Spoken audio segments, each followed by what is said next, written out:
தேவைகள் அனைத்தும் ஒரே இடத்தில். ஜெயச்சந்திரன். தற்போதைய அரசியல் சூழலில் கரூர் சம்பவத்தை பயன்படுத்தி விஜயை கூட்டணிக்கு இழுக்க அதிமுக முயற்சிக்கிறதா என எமது செய்தியாளர் சோனிமுத்தன் எழுப்பிய கேள்விகளுக்கு ராமநாதபுரம் பகுதி மக்கள் அளித்த பதிலை பார்ப்போம்.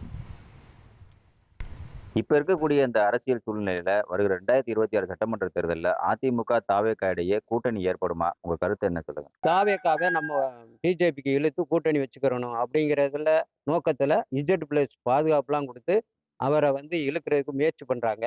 26 தேர்தல் இருக்கு. 26ல இன்னும் நாட்கள் இருக்கு. அதுக்குள்ள என்ன நடக்கும் என்பது யாருக்கும் தெரியாது. இருந்த போதிலும் விஜய் தனித்தன்மையில நிக்கணுங்கிறத எங்களுடைய நோக்கம். பிஜேபி பக்கம் அவர் போக மாட்டேன்னு தான் சொல்லி ஃபர்ஸ்ட் உள்ள வந்தாரு. ஏன்னா ரொம்ப சப்போர்ட் பண்ணியிருந்தாரு. தமிழ்நாடு மக்களுக்கு ரொம்ப சப்போர்ட்டிவா பேசினவர்.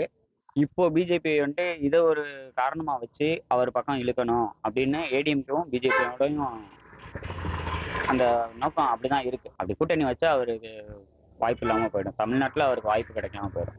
கரூர் சம்பவத்தை மையமா வச்சு மட்டும் இழுக்க வேண்டிய அவசியம் அதிமுகவுக்கோ பாஜகவுக்கோ கிடையாது.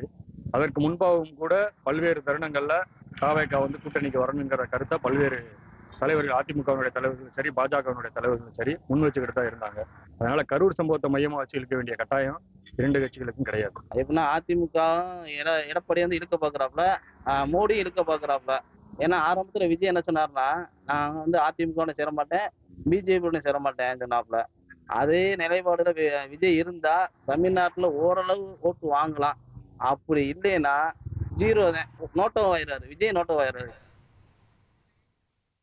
விஜய் தனித்து போட்டியிட வேண்டும் என சிலரும், தொடக்கத்திலிருந்தே விஜயை அதிமுக கூட்டணிக்கு அழைத்து வருவதாக வேறு சிலரும் கருத்து தெரிவித்திருக்கின்றனர். குறைந்த விலை, நிறைந்த தரம். தங்கள் தேவைகள் அனைத்தும் ஒரே இடத்தில். ஜெயச்சந்திரன்.